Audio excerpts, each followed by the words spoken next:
ఇస్తాయి. ఈ వినుత కోట దంపతుల పైన సుధీర్ రెడ్డి కుట్ర పన్నాడు అని వస్తున్న విదంతం ఏదైతే ఉందో అది ఒకవేళ నిజమే కానీ అయితే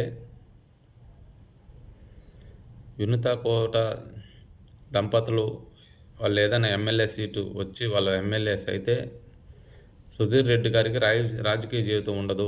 ఇంకెప్పటికీ నేను రాజకీయాల్లో ఉండలేకపోతాను. ఎందుకంటే వీళ్ళు సాఫ్ట్ కార్నర్ ఉన్న వ్యక్తులు. ఏదైతే సునీత కోట వాళ్ళ భర్త చంద్రబాబు ఉన్నారో వాళ్ళు సాఫ్ట్ కార్నర్ ఉన్న వ్యక్తులు. వాళ్ళు ప్రజలకు ఖచ్చితంగా మంచి చేస్తారు. వాళ్ళు లక్షల జీతాలు వదులుకొని ఫారంలో వచ్చి ఇక్కడ ప్రజలకు సేవ చేయాలని వాళ్ళు డబ్బులన్నీ ఖర్చు పెట్టుకొని వాళ్ళు తిరుగుతున్నారంటే వాళ్ళు పెట్టిన దాంట్లో కనీసం 10వ వంతు కూడా సుధీర్ రెడ్డి ఖర్చు పెట్టి ఉన్నాడని అందరికీ తెలిసిన విషయమే. నా రాజకీయ జీవితం ఎక్కడ నాశనం అయిపోద్దు, వాళ్ళు వన్స్ ఒకసారి ఎమ్మెల్యేగా గెలిస్తే ఇంకా నేను ఎందుకు పనికి రాకుండా పోతాను అని బాగా కుట్ర పన్ని చేసిన పని అనుకుంటున్నా ఇది. సుధీర్ రెడ్డి గారు మీరు ఒక నిండు ప్రాణం పోయేదానికి కారణమయ్యారు. వయసులో ఉన్న పిల్లోడు అనవసరంగా వాడిని చంపే ప్రయత్నం మీ ద్వారా జరిగింది. అది మీరు చేయించారా వినుత వాళ్ళు చేయించారా అది తర్వాత సంగతి. ఇంకోటి వినుత కుటుంబం రోడ్డును పడి వాళ్ళ జీవితం నాశనం అయిపోయింది. రాజకీయంగా ఎదగాలంటే ఎలాంటి పనికి మనల్ని పనులు చేస్తారా? ఇంత దారుణమా? మీరు నాకు తెలిసి ఎర్రంనాయుడు కుమారుడు రామ్మోహన్ నాయుడు లాగా ఎదగాలని ప్రయత్నం చేశారు. అలా ఎదగాలంటే టాలెంట్ ఉండాలి, అదృష్టం కూడా ఉండాలి, కష్టపడే మనస్తత్వం ఉండాలి, ఫస్ట్ క్యారెక్టర్ ఉండాలి. ఇలా జనాలను చంపుకుంటూ పోతే కుటుంబాల జీవితాలు నాశనం చేస్తూ పోతే మీరు ఎలా ఎదుగుతాం అనుకున్నారు రాజకీయాల్లో? ప్రజలు పిచ్చోళ్ళ చూస్తూ ఉంటారు. ఇంత దారుణమా? ఈ టీడీపీ అధిష్టానము ఎందుకు సైలెంట్గా ఉంది అనేది వాళ్ళ విజ్ఞతకు వదిలేస్తారు.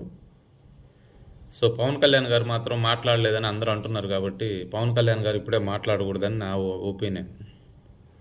ఆయన మాట్లాడాలంటే ఇంకా టైం ఉంది. ఇంకా కొన్ని ఆధారాలు వినత వాళ్ళు బయట పెట్టాలి. బయట పెట్టిన తర్వాత దాని గురించి మాట్లాడతారు పవన్ కళ్యాణ్ గారు.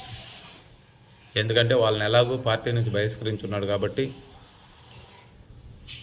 వాళ్ళు చేసిన తప్పు నిరూపించుకున్న తర్వాత వాళ్ళని మళ్ళీ తీసుకుంటారా తీసుకోరా అనే తర్వాత సంగతి. వాళ్ళు జైలుకి వెళ్ళారు. ఇలాంటి వాళ్ళు పార్టీలో ఉండకూడదు అని ఆయన ఒక సిద్ధాంతంగా పార్టీ నడుపుతున్నాడు కాబట్టి ఇప్పుడు వాళ్ళు బయటకు వచ్చారు. బయటకు వచ్చి దాని గురించి మొత్తం నిరూపించుకున్న తర్వాత పవన్ కళ్యాణ్ గారు ఎప్పుడు మాట్లాడాలో సరైన సమయంలో ఆయన మాట్లాడతాడు. ఆయనకు అన్నీ తెలుసు. కొంతమంది జనసేన నాయకులు సీరియస్ అవుతున్నారు. పవన్ కళ్యాణ్ గారు ఎందుకు స్పందించలేదని. స్పందిస్తారండి. మీరు నేను స్పందించినంత ఈజీగా ఉండదు పవన్ కళ్యాణ్ గారు స్పందించాలంటే. ఆయన స్పందించారంటే అది మరి దానికి ఒక ఇది ఉంటుంది. అందువల్ల ఫస్ట్ స్పందించాల్సింది టీడీపీ అధిష్టానం.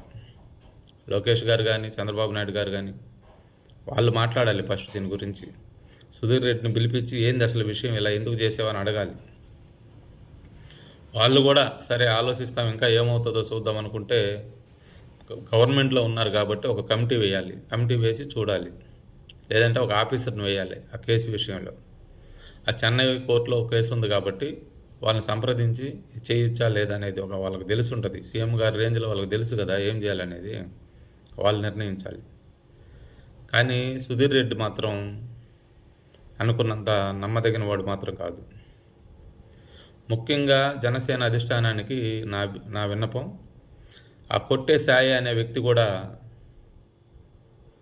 దుర్మార్గుడే నా దృష్టిలో. అతన్ని కూడా నమ్మడానికి లేదు. అతను మెత్తంగా సైలెంట్గా ఉండి లోపలే పాములు కలిపాడు. అతను కొట్టే సాయికి కాళహస్త్రి దేవాలయం చైర్మన్ పదవి రావడానికి కారణం కూడా సుధీర్ రెడ్డి. అది జనసేన అయితే ప్రయత్నించేది అయితే కాదని నేను అనుకుంటున్నా. సుధీర్ రెడ్డి వీళ్ళు ఎలాగో బెయిల్ మీద జైలు నుంచి విడుదలవుతున్నారు. ముందు ముందు వీళ్ళ దగ్గర ఉన్న సాక్ష్యాలన్నీ బయట పెడతారు. అలా కాకుండా కొట్టే సాయికి చంద్రబాబు నాయుడు గారిని అడిగి తొందరగా చైర్మన్ పదవి ఇప్పిస్తే కొంచెం జనసేన వాళ్ళకి నా పైన సాఫ్ట్ కార్నర్ ఉంటుందనే ఉద్దేశంతో సుధీర్ రెడ్డి క్రిమినల్ బ్రెయిన్తో తొందరగా ఆ పదవిని వచ్చేలాగా చేశాడని నేను అనుకుంటా ఉన్నాను. ముఖ్యంగా జనసేన పార్టీ కొట్టే సాయి మీద దృష్టి పెట్టాలి, అతని గురించి బాగా ఎంక్వైరీ చేయాలని చెప్పి నా అభిప్రాయం.